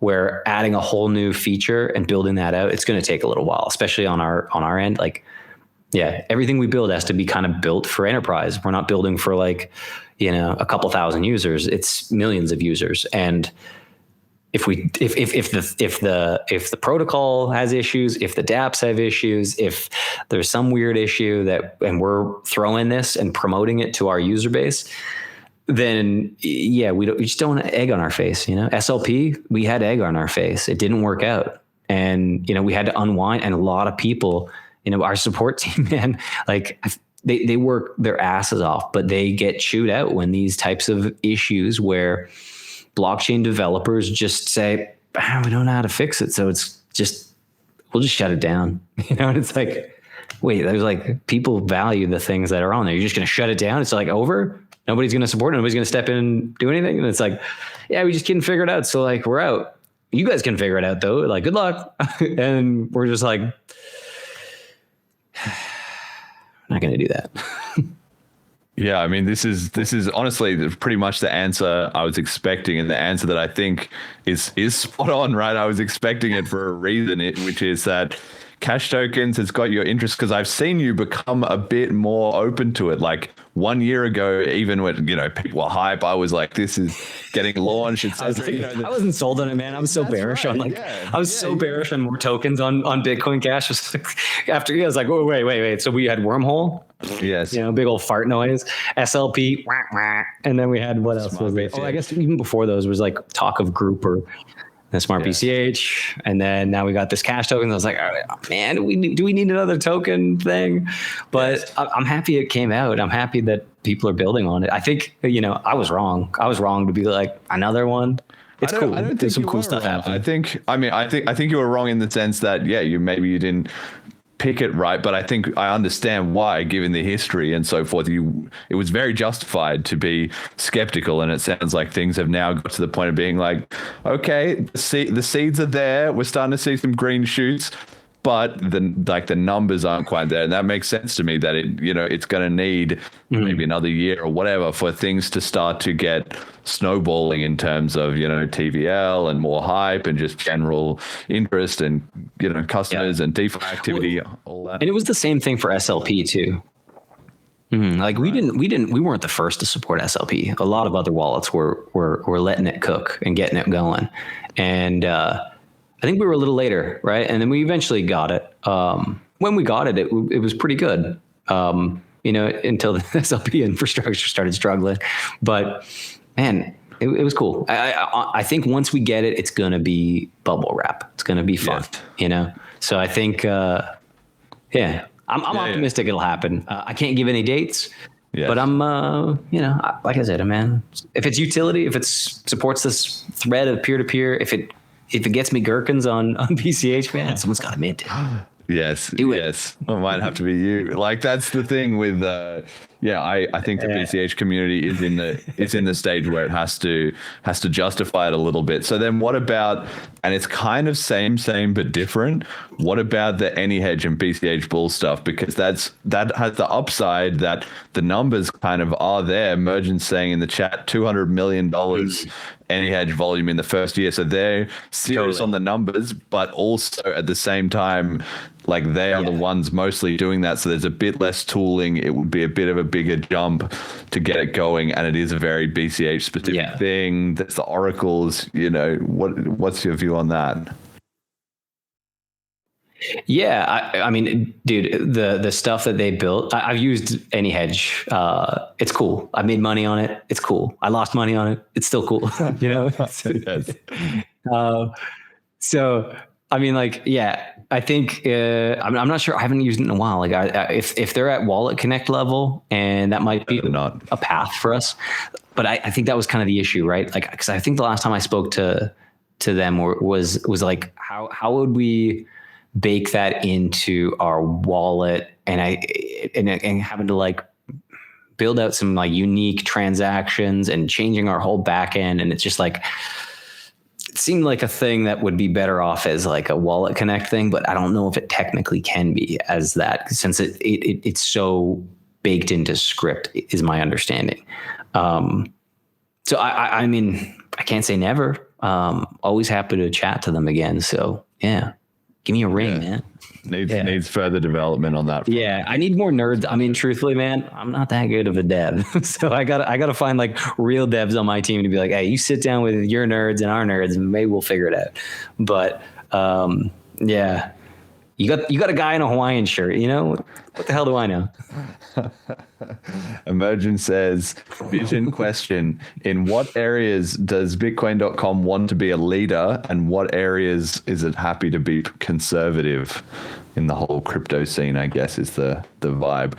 Where like you said before, different CEOs, different eras of bitcoin.com. Now you're in charge. What's the Corbin mandate? Where's the attack? Risk on. Yeah, risk on. That's unironically been my go-to lately. Is risk on. It's I think for me, like, crypto's got to have utility for it to be useful, and I think digital gold. It's one of those things that, like, probably 3 years ago, I'd be like, Corbin, you're an idiot. I would, like, 3 years ago, I'd be calling this version of Corbin an idiot. But I think this version of Corbin would be calling the Corbin of 3 years ago a bit of an idiot too. There is something to be said about stupid digital gold narrative. It is really stupid, but it, for some reason, tickles enough of like mainstream normies that they're like, hey, I'm interested. So Bitcoin.com will support Bitcoin. Shocking, right? Bitcoin.com will support other coins, though. So that means we're going to support a lot of other blue chips, from Bitcoin Cash to Ethereum to other chains. We're going to find ways to just make the wallet useful to as many people, to help onboard more people into crypto. I think there's always been this like underlying tone of economic freedom to Bitcoin.com, but we're also still a business, And I think for me, I just want to 10x everything. I want to 10x the users. I want to 10x the utility. I want to 10x the number of coins supported. I want to 10x the value that we're bringing to our team and to our community and to Roger. And for me, it's like, I don't care how I got to get there, man. If it's cash tokens, I'll gobble that up, man. If it's adding runes to Bitcoin, I'll figure it out. If it's making pay links work for every chain, why not? If it's building out more utility through stuff that isn't yet in the app, whether that's going a little bit more hardcore and adding the stuff like AnyHedge or other more native protocols, great. I think DeFi is not going away. We're always going to have that as part of our app. So I think like the Web3 integrations will grow, which I think is actually great for everything. I mean, like, because every chain is heading down that path. Cash tokens is Web3, as much as you guys might not like call it that. That's what everyone's building on Bitcoin Cash right now. It's it's a LARPy kind of marketing VC term for just cool shit. So yeah, I think like us being able to support more of Web3, whether that's EVM Web3, UTXO Web3, that's going to be key for us to being able to just be nimble. And I think like I'm one of those people now. I think I'm a multi-chain maxi. I don't have a dog in any fight. I mean, I hold bags across the board. Some go up, some go down. Is what it is. But like I'm not someone who's so married to the idea of peer-to-peer cash needing to be one coin or another, or one protocol or another.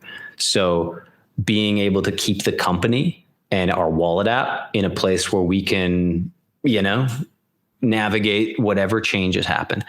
The thing that might become peer-to-peer cash could be Bitcoin Cash. That would be cool. It's got a green coin. It's got some fun history all the way back to Bitcoin. It's great. But it could also be some new thing that doesn't even exist yet. And we're all just kind of paving the way for that next thing. So like, I think you got to kind of think like Mao, you got to build these like generational projects. And it could be that Bitcoin is part of that generational project, and Bitcoin Cash is part of that generational project, and Ethereum is part of that generational project. And I think we all thought it was going to be a shorter time period. It was like, yeah, we'll definitely have Bitcoin will be widely adopted by 2020. It's got a good ring to it.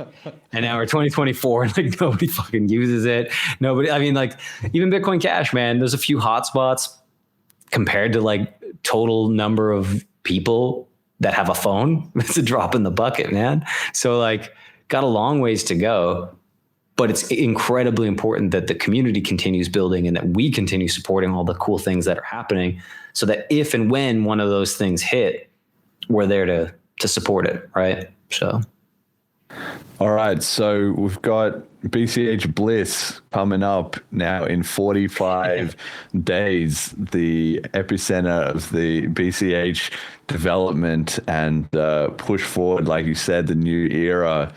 Maybe we ran a video promo competition and the winner was Freedom Boy with a Bitcoin Cash song that we're going to play at the end of the episode, at least on the recorded version. So congratulations to them on winning a Jessica NFT and also some spending money. I believe you're going to be presenting at Bliss. Is that part of the game plan? And that's the plan. Yeah. Let us know like what's I got to figure out I got to figure out my game plan there. I haven't booked anything. I'm kind of one of those last minute bookers, but I think during that month, there's a ton of other conferences. But yeah, no, I'm hyped up to see that Bitcoin Cash is doing a dedicated conference. I've been to a couple of those before in the past and they're extremely fun. It's a good way to learn, about the people behind the screen name and stuff like that. So that's cool. Yeah, I guess, man, I'm gonna give some constructive feedback to you damn green coin commies. You guys got to get to some normal conferences too. Like I think it would like having a dedicated one to be like all in on the building and stuff. That's great, but there's other like every other crypto conference is happening, and they're all kind of just like they're like they're just multi-chainers, you know. It's like there's a Bitcoin area, there's like Ethereum, there's Polygon. They'll have their own like little sections. They'll have their own like after parties, but they're all kind of like, it's an opportunity to like attract projects and people from other communities in. And if you guys, and I'm saying you guys, since we're not currently on CashTokens or anything like that yet, but I would say if you guys are trying to attract more developers and more utility and more economic use cases, you got to have that top of funnel. And you don't find a top of funnel by selling Bitcoin Cash to people who are going to pay for a ticket to a Bitcoin Cash conference. Yes. You got to go fishing. You know, you guys are just preaching to the choir, which is cool for the choir. But nobody, I don't know how many new devs you're going to onboard as a result of this thing. Whereas if you were at something like a Token 2049 or one of these other, you know, larger kind of more nondescript project type conferences, and there was like a green area, that would be dope. That's I think that would be a strategically smarter thing to do in the future. Also, just giving you guys shit. Well, I'm waving my finger like a boomer here. Man, you guys really did me in. I was trying to help you guys out and get the Bliss, get Bliss promoted to our users, and they're like, yeah, just the tickets or NFTs on CashTokens. I'm like, oh, I see how it is. We don't support those yet. So what am I supposed to do? I'm supposed to like just tell all the BCH people to like go download someone else's wallet? Okay, I see how it is, guys. Interesting. We are working on that. We're seeing what we can do about that. But of course, you're right. It is very, trying to eat our own, trying to dog food our own stuff, you know. So I know, and you got to dog food it, man. It's dope. I get it, man. But hopefully by this time next year, you know, there'll be far better rollout of the CashTokens infrastructure, both in the Bitcoin.com wallet and elsewhere, and also slicker ways of helping people on board into those. I think you're definitely right. The BCH community can do a lot better about representing in the broader crypto ecosystem. Of course, the main reason it hasn't is just lack of resources. And also, you know, it's hard enough fighting the battle online, let alone in person. Yeah. So that'll come. Totally. I think. Dude, it's fun. It's fun doing it in person though. Like when you meet someone who's like, oh, BCH, aren't you like, because man, Bitcoin.com, we got a rep, right? You go to a conference and they're like, aren't you guys the Bitcoin Cash guys? And we're like, yeah, fuck yeah, we are. We used to be. We still kind of are, you know, like, do you want some BCH? Let me show you it, you know? And it still melts their brain. They're like, I don't know. How many confirmations do I need to wait for? It's fun. Yes, I have seen that. But yeah, no, like you got to mingle, man. Everyone's got to mingle, you know, like you can't create these little tribes where people are just kind of insular. It creates bubbles. It creates incestuous drama. Like you get these RBTC, like, I don't know if George should be back allowed in. Like, man, who cares? Yeah, well, I don't know. I've got to disagree on that one. I think, if you let too much disruption start happening, it does fuck up everything. It does have a big impact. But I think you're right. Yeah. We need to do the best we can to spread onto other sort of communities and also be more visibly represented. Hopefully that's something I can, especially now with some price pumps, you know, maybe we can rock up the podcast. People are hyped kind of stuff. Yeah. I've had people who haven't talked about BCH in a long time come up to me and, you know, just they're asking about what's going on. Price has been ripping. What's the latest? And they want to get caught up on what's happening in the space. And it's classic bull market, right? Nobody's interested until all of a sudden, like, you know, the chart turns green. Yes. But it is funny to just observe. And I would say that, like, make friends with other people in other groups and, you know, build out, like, man, if CashTokens had a mechanism to bridge tokens from Ethereum or Polygon or Avalanche into a Cash token and back, that would be a very useful economic tool to support more projects. Yeah, like there's the one-way bridge. Matthew's One-way bridge. Wow, that's cool. You can't get it. You can't get out. You can get in. We've got the door open, but the exit's locked. Hotel California. Yeah, exactly. Nice. Someone might have to be responsible for the cash tokens rug. You can't ever go back. Yeah. I will see if somebody gets around to making the exit half. We might wait and see. But yeah, I'm supposed to be presenting at this thing. I think I hacked together some chat GPT thing that I'm supposed to say about stuff. But I've got a couple ideas on some things I'm going to talk about. Probably focusing a little bit more on like, I think like explaining specifically to the BCH people how much Bitcoin.com has done in terms of like supporting the Bitcoin Cash community. So even if there are some salty, green coiners that are like, in my days, Bitcoin.com only did BCH. Like we still do a lot for BCH. Like it's a ton of stuff that we do to support it. We've probably onboarded more people to Bitcoin Cash than any other wallet in the world. We've probably given away more Bitcoin Cash through our faucet and through Paylinks and through just Roger being a total degenerate sharing Paylinks with everyone. We've built out tools that are useful to onboard more people. And we haven't been perfect along the way, but I think being able to kind of explain, where we're at, where we're going, how we're seeing things with cash tokens and DeFi and what maybe some opportunities are for Bitcoin.com to get our greasy little fingers in on this pie. So hoping to share some cool stuff. Maybe I'll tease out an announcement. We'll see. Okay. All right. Looking forward to that. I'm really looking forward to seeing you there. And it's great to have that momentum rising. So for anybody that wants to come along and meet me, meet Corbin, meet Jet, www.bliss.cash. Get yourself a Jessica NFT and book some flights to Slovenia, because the European summer, there's not much better in the world than that. As a European summer enjoyer, I'll say that for sure.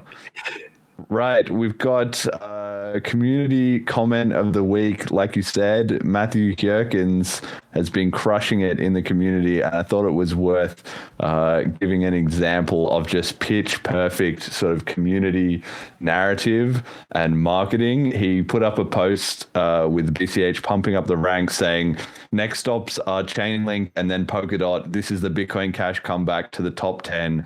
Expect us. And at eCashTab was a bit salty and replied and said, BCH will never be able to, and I must assume, compete with AVAX. That will be its eternal stumbling block.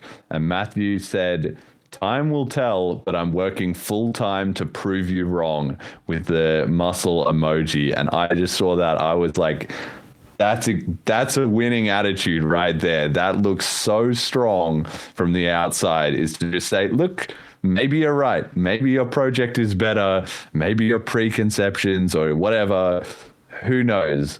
But I'm going as hard as I possibly can to change that. And that is the exact attitude I think the entire BCH community should see and learn from and adopt. I try and do that wherever possible. So big shout out to Matthew for that one.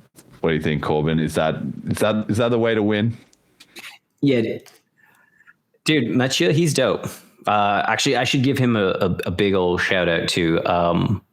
Him and I worked on this Puffers bridge. So I don't know if you guys, I go back with the old BCH days, and so on Smart BCH when it just came out during COVID and things like that, I launched this silly NFT of some pufferfish over at puffers.cash. And it was I think it was like the first or maybe the second, I don't know, one of the first NFTs on Smart BCH. And it was mostly just me just trying to figure out, like, because I was wrong about NFTs too. I mean, maybe I was right at this point, but at the time I was like, man, NFTs are stupid. I'm gonna create one just because they're so stupid. And then it sold out, and I was like, dude, NFTs are pretty cool. So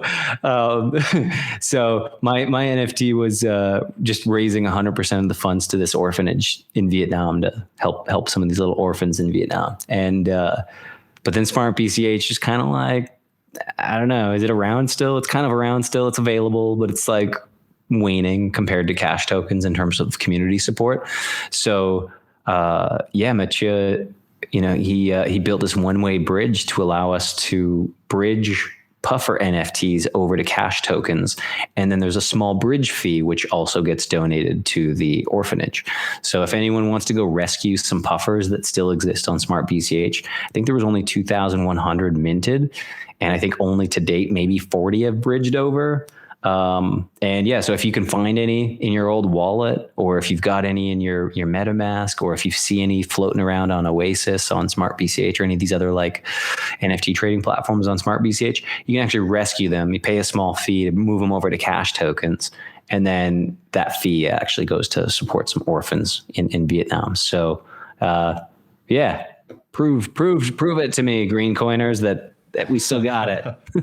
Yes, exactly. Proof of work speaks louder than anything, and that starts with a good attitude. All right, we got our final segment. Wait. One thing about the cash tokens, or about the puffers specifically, I tried using the bridge on 2 or 3 separate occasions, and I did complain about this, but it has never been fixed. I have like 32 or 35 puffers to bridge over. I can't move them. Oh God, Mathieu! No, we got to figure this out. So he's ended up refunding all of what I've sent for the transactions, and I think we've determined that the bug is in the prompt.cash side of things. But just a disclaimer: if you've got a lot of puffers, don't bridge them all at once. One by one. Yeah. Yeah, actually, probably safe to just kind of do it in smaller bridgey fees. I think there's got to be some weird issue if you're a puffer whale. Yeah. What a ridiculous, such a stupid project. But it's cool that it went to like orphans and stuff. NFTs, I'm still kind of giggling at like that they're a thing. But hey. It's the mainstream. So who's stealing your car? One of you guys is getting your car stolen. My Lambo's parked out the front, so we're going to need to check up on that in a minute. Bright green. It's green, right? The bull market's on. They know who to target. All right, so we got our message to the community, last segment of the show that we always do.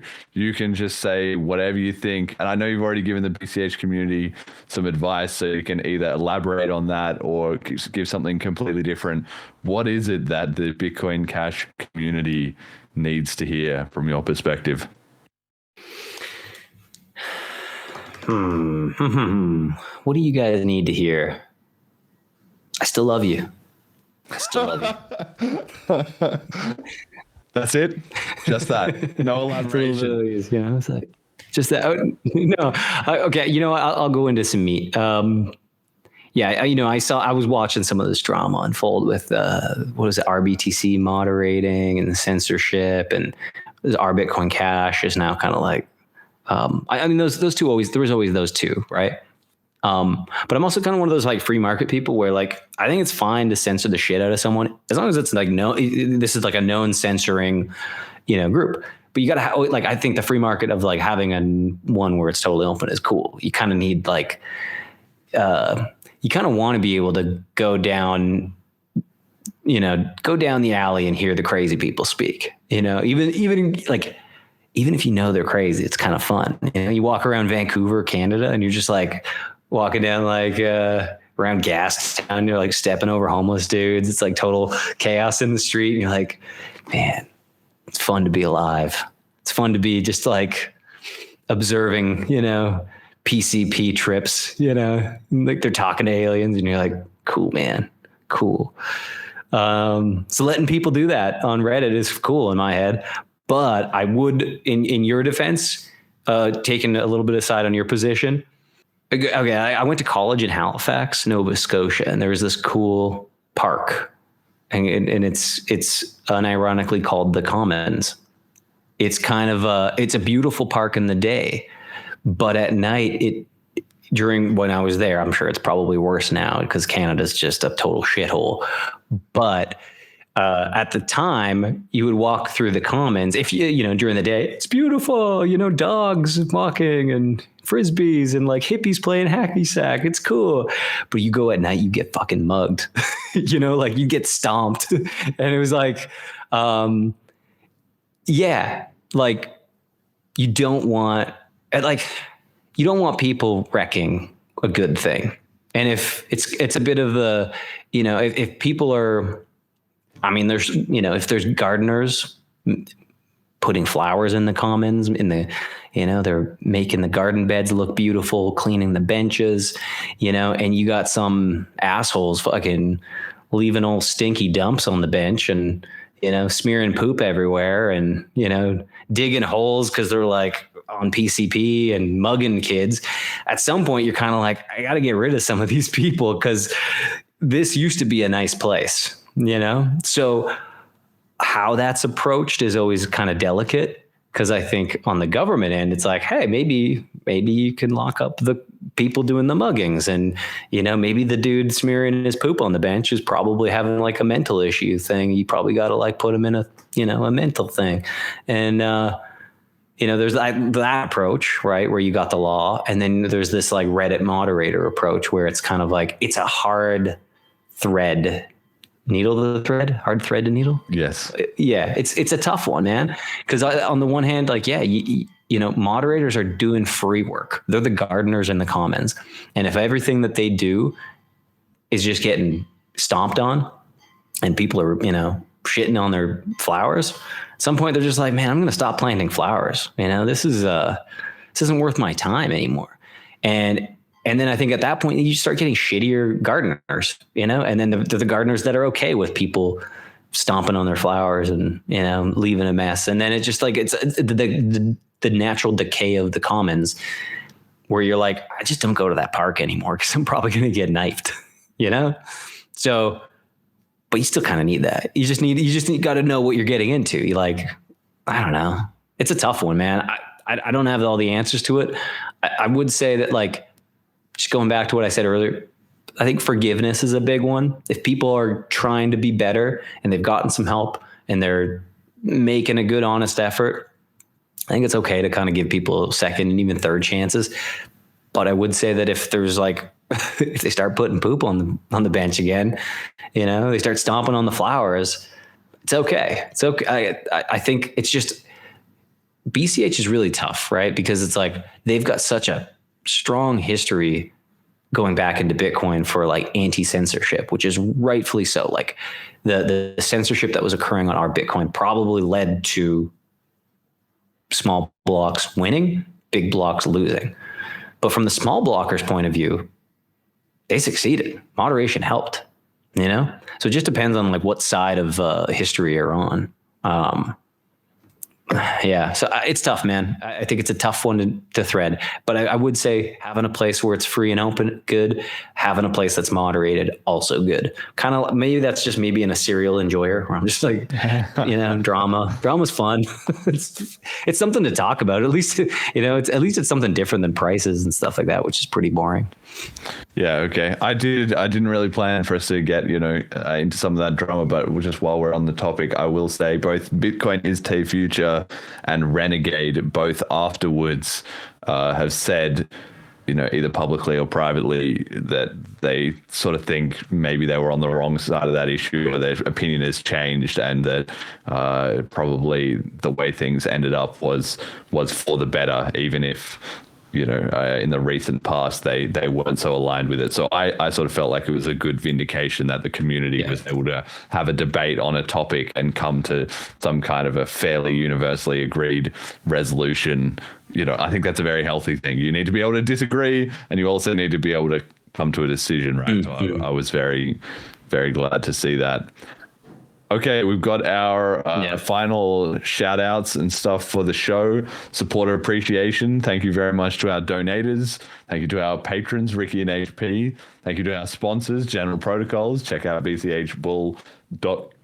And thank you to the Flipstarter contributors, Majamalo Marcelo, Shadow of Harbringer, Molecular, BTC Fork, Adam Back, Big V, Cheapy Cheap Lighting, Emergent Reasons, Imaginary Username, Yeah Beer, and Brian Kanachi, whose name I fixed, even though I had accidentally spelt it wrong on the previous slide. The start guide, FAQs, links, and all of that is at bitcoincashpodcast.com. If you're new to the show, listen to episode 85, and you'll be able to get a lot of the history and the background to what is all going on here, which would be especially interesting in light of just hearing all the history from Corbin's perspective there. You can check out Celine at celine.cash. And final shout outs, Corbin, where can people find more of you and anything else you want to give a shout out to? Yeah, I'm on Twitter or X or whatever, Maple Syrup Sucker without a ER, just an R, I guess. Man, I'm on the bitcoin.com YouTube thing. I started that back up again. Got that ripping, that's been fun. So you can follow me on the bitcoin.com YouTube or the BTCTN Twitter or a few other places around there. It's cool. Go check out Verse. Go to verse.bitcoin.com. I know actually we didn't really get to talk too much about that, but we've got a community channel. So if you guys want to come hang with some of the bitcoin.com people, got to hold a small bag of Verse, and then you get to hang with us and you can chat to our team. You can get in there. I'd love to see more Bitcoin Cash people in there, as it would probably give us more conversation related to potential support and expansion. So if you're interested, come hang. You don't have to use high fee Ethereum. You can try out Polygon. It's a low fee chain. You can scoop up I think you need about 1 million Verse, which is like a couple $100, $300 maybe max. Gets you into our private Telegram and gives you some access to some cool new stuff and potentially some other new features coming out soon. So leave it at that. Yeah. Good little teaser there. Jet, do you have any shout outs for the show this week? Not so much a shout out. I think this is kind of like a message to the community. I guess a little shout out to the community too.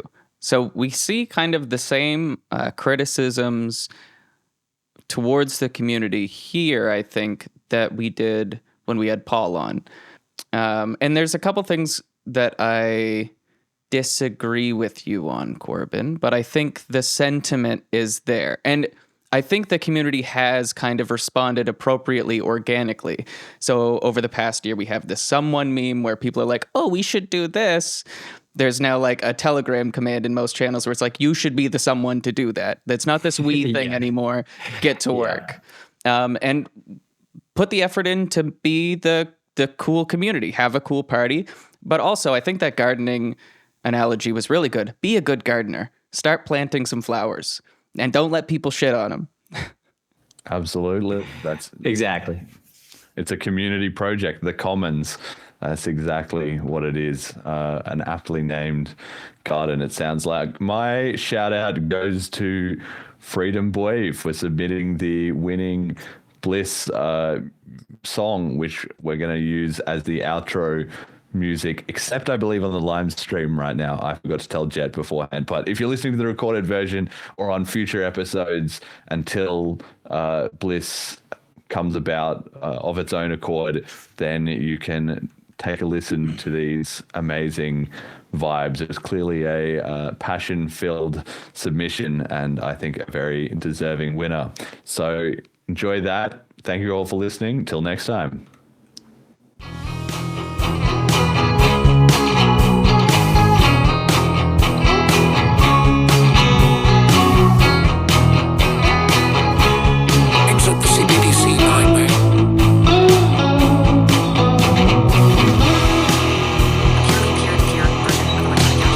Jessica, you are my girl. I cannot wait till you take on the world. Your bubblegum shades and your green hair. When you show up, everyone stares. Save your free economy. Yeah, it's the perfect drug for me. Hey, left behind the BTC and found a big Costco hot dog for you and me. Bliss. Did you know you are mine? Bliss.